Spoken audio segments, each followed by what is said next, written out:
So first, let's just start with some basics about what makes a good book cover. What you've probably heard, or what you might think about book cover design, is that it's kind of an art, and so it's got to be maybe the principles of good book cover design are abstract or hard to explain, but for indie authors, book cover design is not really about art or creativity.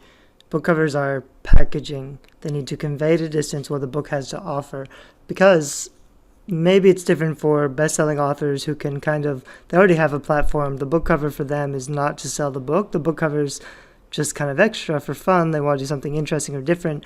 But for an indie author with no platform or very little platform, your book cover is representing you and your book to people who don't know who you are and they don't trust you or the quality of your book already. So the book cover has to convey at a distance, even if they're just glancing at it or if they see it from far away, even if they can't read all the subtext or the subtitle. You can't assume that they're going to read the description or the reviews to know that it's a good book.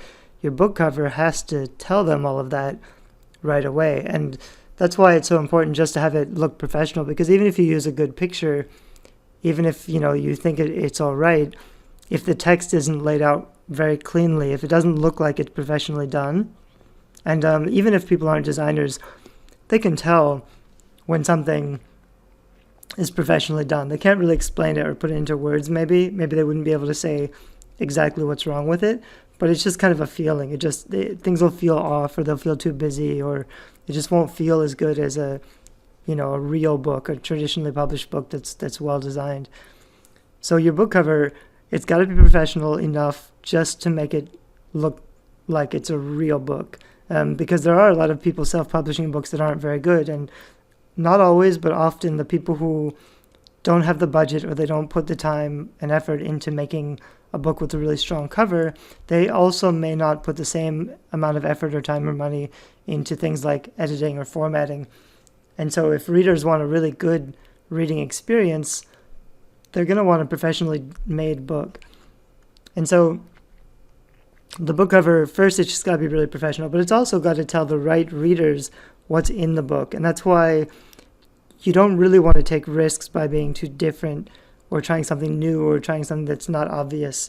Because for most books, especially pulp fiction genre type stuff, but even, almost any kind of book, it's got to fit in with genres, conventions, and standards. And it's funny because there's been a lot of articles online the last year or two about cliches in book cover design, and they say you don't want to be a cliche, you don't want to use stock photography, you don't want to look exactly like what's expected. But that's false. Those articles are written by people who don't really know about book marketing or what it takes. It's much better to be a cliche and for readers to know exactly what your book is about than for you to put something weird and abstract and for them not to know what the book is about, because they're not going to take the time to figure it out if they can't see exactly what genre it fits into right away.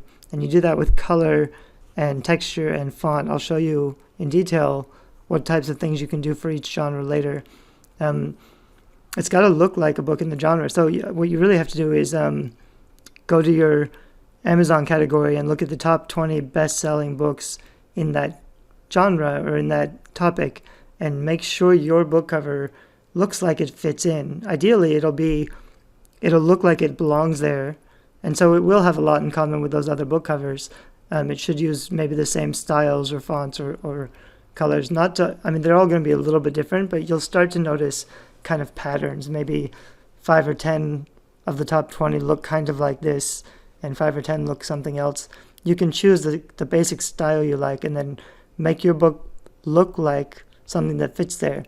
The only thing to watch out for, well, I'll talk more about this later, but one thing that's common is some genres are saturated by indie published books because they're pricing free or 99 cents, so they're staying on top of those bestseller lists even if their book covers are poorly designed.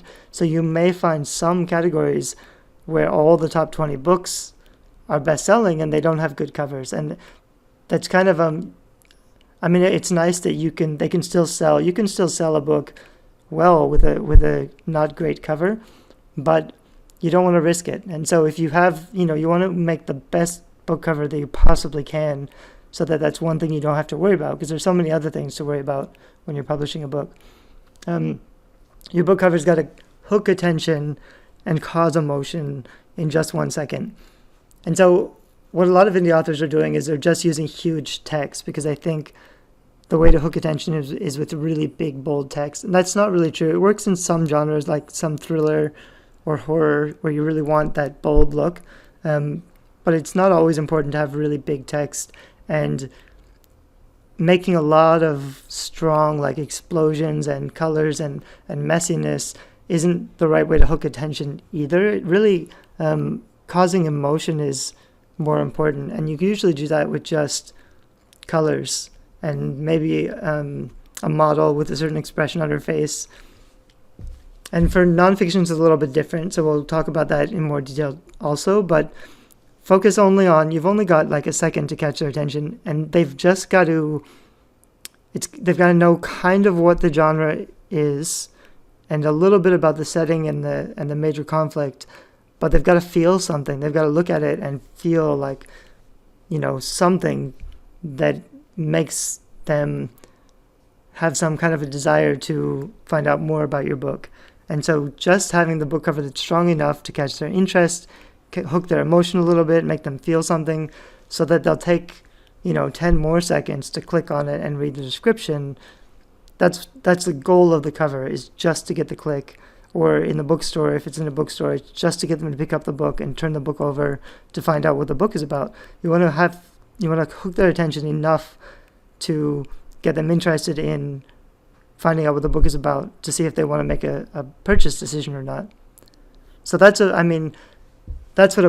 a good book cover is. It's not really about the art or the creativity. It's got to work. It's a good book cover if it works. It's a better book cover if it works even better. And you can measure things like how, when you show your book cover, if you're doing advertising, if you put your book cover in front of 1,000 people, how many people click. If you change a book cover and 100 more people click, then it's a better cover. You're converting more people to take action, and that's the only way to really definitively judge what a better book cover is, because you can ask a lot of people for feedback, and different people will tell you different things, and they'll consider your book cover differently than if you ask them, like, what do you think of this book cover? They'll really think about it and consider it. But if it was just up on Amazon, they would react to it in a totally different way. So the only safe way to really find out if your book is good enough is to do advertising and put it in front of strangers and seeing whether or not they click, whether or not the book cover is enough to sell the book.